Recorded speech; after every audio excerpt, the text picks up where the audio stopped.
You just caught me picking out a book to review today, TheOdd1sOut's book sequel. But why are we talking about a book?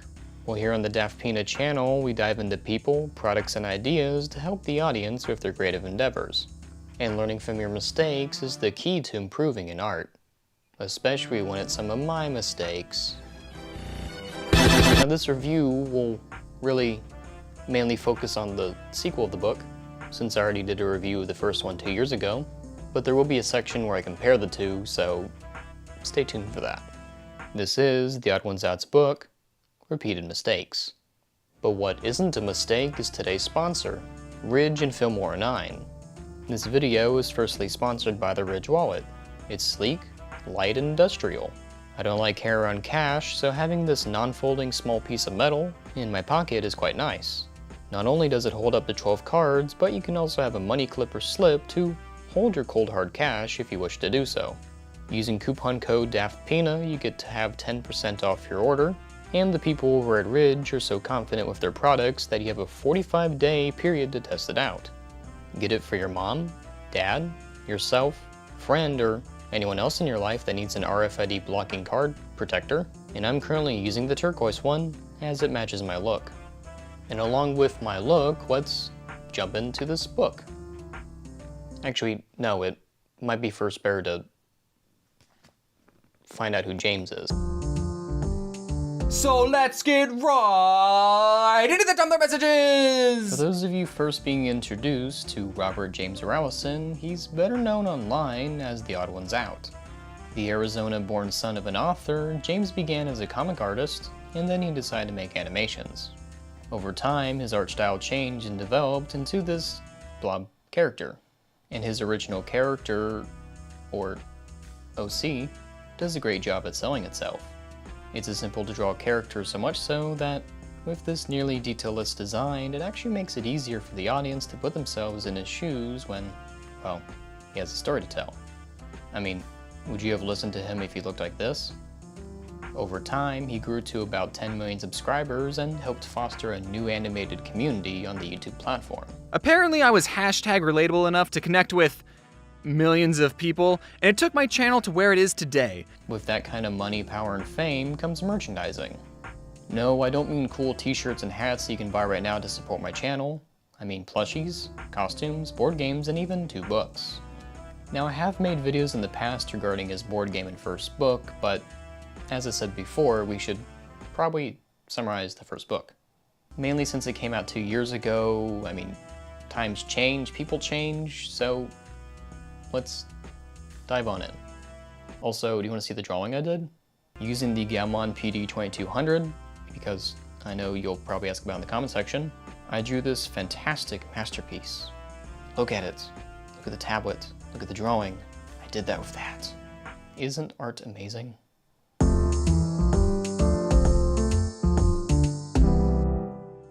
Back when my review of his first book came out, I was actually on good terms and in contact with James, and part of my review was formed through his distaste regarding some aspects of his book. Of course, now since then, he has been more public with how he feels about it. He really disliked the title as it was actually pressured by his publishers, and he disliked a lot of the formatting that occurred in it. And one of my main issues with this was the fact that this actually had 8 stories repurposed from videos, which made me question why someone would actually buy it. Luckily, I was able to talk with one of the main beta readers of the book, Lauren Makes Art, to answer some of my questions. They gave me good insight regarding their background and how they came about James in general. James reached out to me back when I started doing animated storytime videos. I'd known about his and other creators' channels and was honored when he helped me get in touch with the rest of the community at that time too. Lauren has honors in English and creative writing, so they were best for the job. However, they were only there for the rewriting process. The decision to use the repurposed scripts fell into James himself.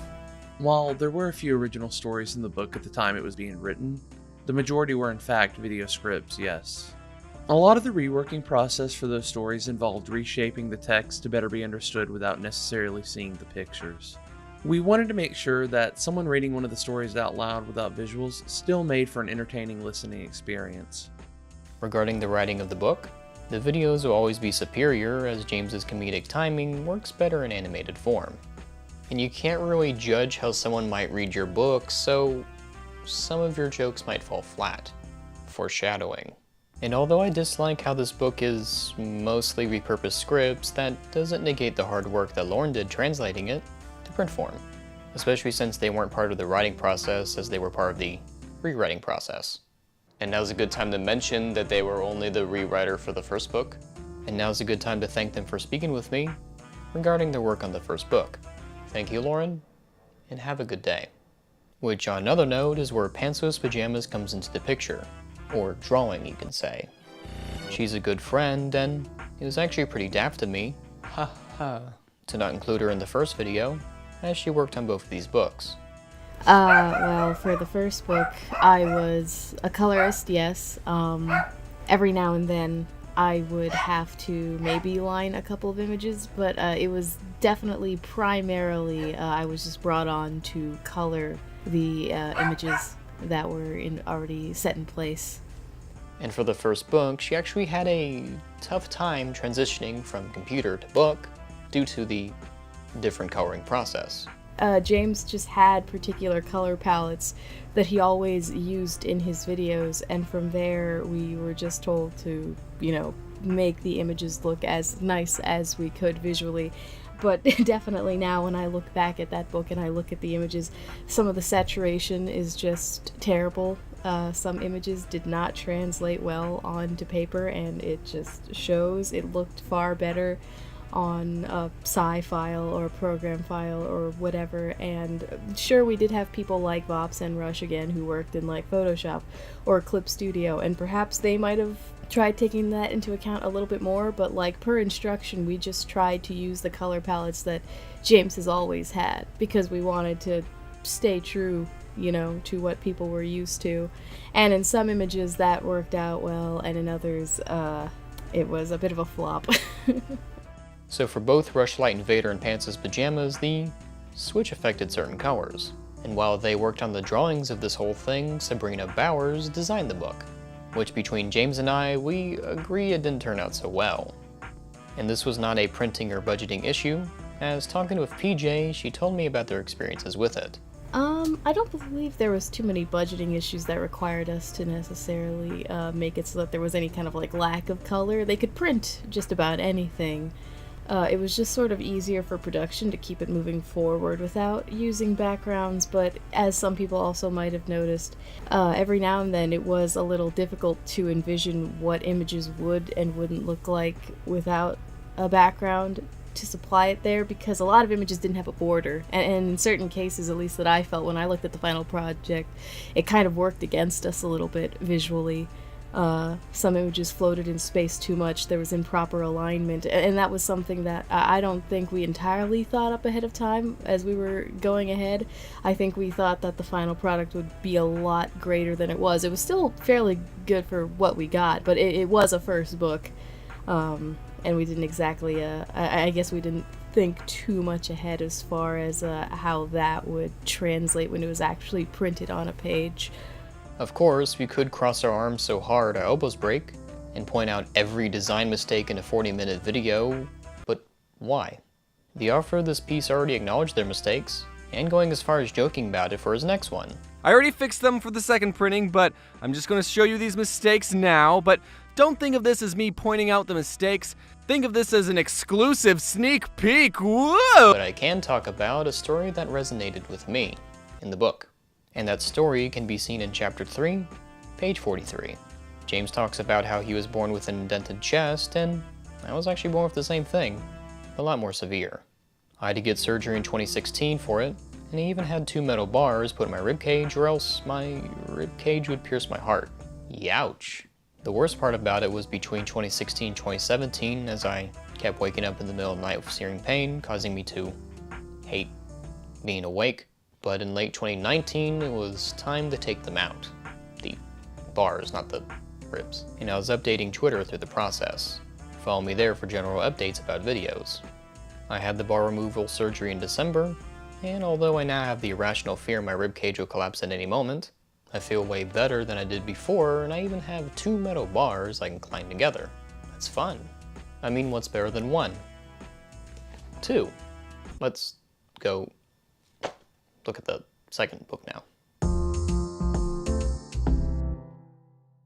The first sequel is better in every way compared to the first book. Hands down, hit out of the ballpark, I ain't lying to you. As the second one actually uses the print medium far better. In fact, this book contains original stories and other extra things. Also, this being a review, it wouldn't be complete if there wasn't someone pointing out the very small details that the average person wouldn't notice, such as the fact that the second book is slightly taller, physically shorter, and the spine of the book is misaligned, so I hope that doesn't keep you up at night because it did for me. Also, unlike Tom Scott, who signed a 2-book deal, this wasn't the case with James. I don't think there was a contract that he signed to make 2, because again, it was a year before we even saw so I don't think he was necessarily signed on to make a second one. I do think it was a little bit more by choice. Obviously, I do know that they've probably been like, hey, you know, another book, because why not? With the extra time taken for the print media, the artists who came onto this project did a job 150% better than the original. Backgrounds improved as the specific people were dedicated to that, and James's part with drawing was lessened during production, so he can focus on the writing. However, some of the jokes in this book didn't land, like that transition. Chapter 12 is a humorful jest as James jokes about how his editor might take out some pages because of the Illuminati. Now, the context clues are there to see that the missing pages is part of the joke, but when making a book for kids, you might have to spend some extra time making sure you don't get some confused heads, like these people. Perhaps if you drew on page 174 a ripped out page, it would be clearer that he was joking. Along with chapter 4, it's a section for everyone, including Australians. Of course, people didn't get this joke and thought it was a printing issue. But what was a printing issue was this flipped image right here. But James mentioned this in a now deleted video. Of course, this wasn't in a vacuum, and the people who made the book actually reacted towards this landing of the jokes. It is a shame that people didn't get the joke, and it definitely did upset us because we don't want people to think and spread around this idea that we put out something that wasn't finished or we messed something up. And that part is a very disappointing thing. We don't want thoughts of people perpetuating something that just isn't true. We don't want people spreading around something that isn't true. That part is genuinely a little heartbreaking, at least for me. But, you know, James knows what he put out. And as long as people don't think that we made, like, a bad product, that's all he necessarily will tune in on. And the title of the video, being repeating mistakes, still applies. However, we have a new perspective on the matter. Although there are small issues here or there in printing, this wasn't out of malicious or even careless intent. In fact, as stated before, the second printing will fix a lot of the small mistakes. Even if these things are left in the book without a new batch, it's still a far superior product than the first one, due to the team behind it learning from their past mistakes. And even, in my previous review back in 2018, I recommended his book. Just like now, I would again for the new one. Currently priced at whatever is on screen because the number keeps changing, around 10 USD is a good price to pick this one up for. And if you want the first one to complete the collection, 9 USD, I guess? 8? 9? Number? Also doubling the potential value of the second book, it was this close to getting a tour across America. This would be great for the people who aren't able to attend VidCon, so they can meet their favorite creator. Now, due to the pandemic at the time of this video, this has since been cancelled. So let's look at what could have been. Assuming he's taking flights around America, you start to think if the person who booked his tour actually hates him. He spends one day in California, only to ship off to Arizona, then back to California for 2 days officially, but luckily he gets a short break. Until hauling over to Oregon, then immediately after that heading to Washington. Oh geez, that would have been some jet lag and elevation lag on his part. But that doesn't top the next thing I'm about to say. No. He gets to spend a whopping 50 days in Illinois, assuming he wants to stay there the whole time. Hey, are you staying in our fair state for an extended amount of time? Well, come on over and see our national treasures. Come visit the classic Chicago Theater, the Mirror Bean, and even the scariest thing you can do in our state. Come on down. Then he would have to finish up his tour in New York. And if I was there, I'd go see a show on Broadway. I wonder if Cats is still playing. And hopefully when this pandemic ends, he gets to try this tour again. I do know it was probably like a month back or so. Like the title of his book wasn't at all what he actually wanted it to be. That was a change that I think they suggested and all that other stuff. So these are still complaints that he definitely has that linger in the back of his mind. I don't think there's a resentment towards the work. He knows that things could have been a lot better, but he learned. And while, yes, even with learning, there is like certain things that are still out of control, James still did the best that he could. I still think that they're pretty great for what it is, and I'm really happy that regardless, people have been enjoying them. I think that's the best thing that I can see, is just people enjoying the things that we helped made.